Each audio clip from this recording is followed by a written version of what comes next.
Hello, everyone, and welcome to this important episode of Ignition Time. In this episode, I'm going to explore the sales pitch from the Biden administration as far as the American Jobs Plan is concerned.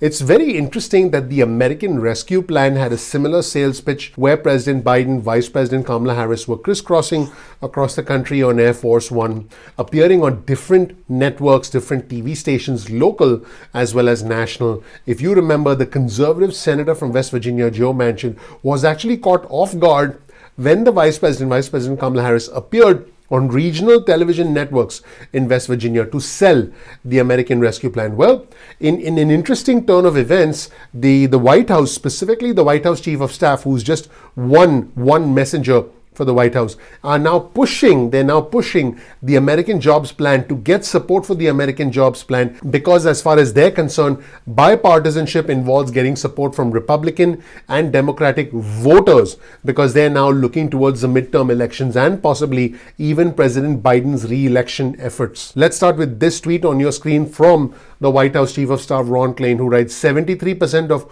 all voters and more than half of all Republicans support the American Jobs Plan. He's actually quoting an article from Data for Progress. So let's show you this article from Data for Progress. And as we scroll down the article, let's take a look at the first chart, which actually represents the amount of support. Voters across party lines support the American Jobs Plan. 40% of all top line voters strongly support, 33% somewhat support. Amongst Democrats, the numbers are 69% strongly support, 24% somewhat support. Amongst Republicans, 17% strongly support, 40% somewhat support. So that was interesting. Now, the next question that arises is which of the provisions of the American Jobs Plan are actually getting maximum support? Which components are popular? Let's take a look at the next chart on your screen. Voters supporting the provisions of the American Jobs Plan. Physical infrastructure, 41% strongly support, 35% somewhat support. The care economy, caretakers, children, it's 40% and 34%.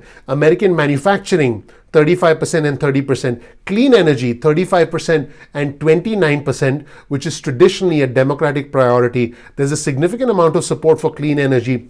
And housing at 31% and 30%. And folks, it is going to be an uphill battle. This is not going to be a cakewalk by any stretch of the imagination. Nothing is a cakewalk when it comes to politics. Politics is about timing, opportunity, tribalism, and perception. Here's the headline of an article on your screen from Bloomberg. Biden's economic plan hinges on party unity after procedural win. So the Senate ruling, there was a new ruling in the Senate that allows the Democrats to use reconciliation again, and you can bet that they're going to use reconciliation to pass the American Jobs Plan. Now, the entire subject about taxes, raising the corporate income tax from 21% to 28%, which was President Biden's opening bid, opening salvo, opening proposal. It's very clear that the conservative senator from West Virginia, Joe Manchin, is not going to support it going to 28%. And he has said that, hey, essentially I call the shot. So it looks like the corporate income tax rate will go up to 25%. And what's interesting is that some important or some major corporate CEOs are coming out in support of increased corporate taxes as well as increased spending on infrastructure. I'm talking about the one and only Jeff Bezos, the CEO of Amazon. Amazon's Jeff Bezos supports infrastructure bill and a corporate tax hike. As you can see in this headline on your screen from Bloomberg, he said he supports all the funding for infrastructure and he stopped short of actually endorsing the $2.25 trillion proposal, but he has said that he supports infrastructure spending and he's okay with paying higher corporate income taxes. In fact, let's take a look at this message from Jeff Bezos on the Amazon website. We support the Biden administration's focus on making bold investments in American infrastructure. Both Democrats and Republicans have supported infrastructure in the past, and it's the right time to work together to make this happen. We recognize this investment will require concessions from all sides, both on the specifics of what's included as well as how it gets paid for. We're supportive of a rise in the corporate tax rate. We look forward to Congress and the administration coming together to find the right balanced solution that maintains or enhances US competitiveness. Now, here's a very, very interesting quote directly from the Bloomberg article. And by the way, you'll get a link to the article and all our resources in the description section below. Why is Jeff Bezos supporting an investment in infrastructure? Well, you be the judge, but this is a quote from Bloomberg. Infrastructure investments would also help Amazon efficiently move goods around the country. Bezos has acknowledged in the past that the very existence of his company was predicated on massive public investments in the internet and the US Postal Service. Basically, if we have better bridges, better roads, if the United States Postal Service is made more efficient, Amazon can sell you more stuff. Amazon can get more stuff to you faster. Now, isn't that an aha moment? You tell me. Because at the end of the day, if Amazon is paying 25% instead of 21%, which by the way, they don't even pay that much because of all the deductions that are available to Amazon, if they simply make significantly more money, they're still ahead of the game. I can promise you that the corporations that pay 25% tax instead of 21% tax, they'll cut corners somewhere. Hopefully, they don't cut corners as far as jobs are concerned. But I can tell you the CEOs can take a pay cut of a few $1 million. I'm sure they'll be okay. And I'm sure they don't have to fly around in private jets. But I tell you what, our companies in America are going to be okay. They are not going to run to other countries because the infrastructure in our country, the level of entrepreneurship in our country, the level of innovation in our country is hard to match. And I've been all over the world, and I can tell you that not only as someone who has been all over the world, but as a true American patriot. Now, let's take a look at this article on your screen from Politico. Inside the White House plan to sell its massive infrastructure bill, a core part of the sales pitch will be its appeal to suburban women who have been particularly harmed as a direct result of the pandemic. Now, here's an important quote from this Politico article. Again, you'll get a link to the article in the description section below. Part of the sales pitch to Americans will be an appeal to suburban women, which by the way has already begun from the White House. Women have been particularly battered by the pandemic, leaving the workforce in droves and often carrying the burden of caretaking amid schools and childcare center closures.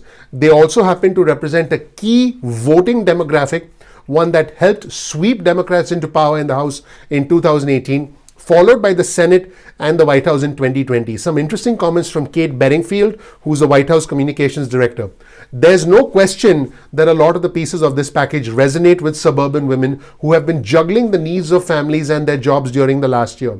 The work-life balance is never an easy one to strike, but the demands that have been put on families during the pandemic have made it nearly impossible for many women. Now, as you can imagine, the Republicans aren't very happy. Roy Blunt, who's a senator, who's an important Republican senator, urged President Biden to cut back down significantly on the infrastructure package, and he said this is a direct quote from him: "My advice to the White House has been take that bipartisan win, do this in a more traditional infrastructure way, and then if you want to force the rest of the package on Republicans and the Congress and the country, you could certainly do that." I think it's a big mistake for the administration. They know I think it's a mistake. Folks, I can tell you that I believe, based on everything I've seen so far, that the Democrats are likely to go it alone again with the American Jobs Plan, just like they did with the American Rescue Plan, without a single Republican vote in the House and the Senate. I believe the writing is on the wall. I believe that both sides will do their song and dance. The Democrats will pretend like they want to get Republicans on board. The Republicans will say that the Democrats are making a big mistake. The Democrats will get this one done alone. So that was it, everyone. The sales pitch from the Biden administration for the American Rescue Plan, as they focus on suburban women and as they take into consideration all the other political dynamics that play into this rather intricate situation. The tax increases are a problem for many conservative Democrats, like the conservative senator from West Virginia, Joe Manchin. Infrastructure is supported by CEOs, but whether they have an ulterior motive or not, that is entirely up to you. The Republicans are going to try and fight this tooth and nail as best as they can. And as all this is happening, the White House is focusing on suburban women. Let me know what you think in the comment section below, everyone. Thank you so much for watching, everyone. Please click the like button. Please subscribe. Please enable notifications. I would really appreciate that. All you have to do is take a minute of your time, a second of your time, in fact, to click the like button, to click subscribe, to enable notifications. This channel is about the country, the economy, as well as our money. For me, it's not about the red or the blue. It's about the red, white, and blue. I'm not Democrat. I'm not Republican. I'm American. We are all Americans first. Thank you so much for watching. I'm looking forward to seeing you in the next episode of Ignition Time. Take care. Bye.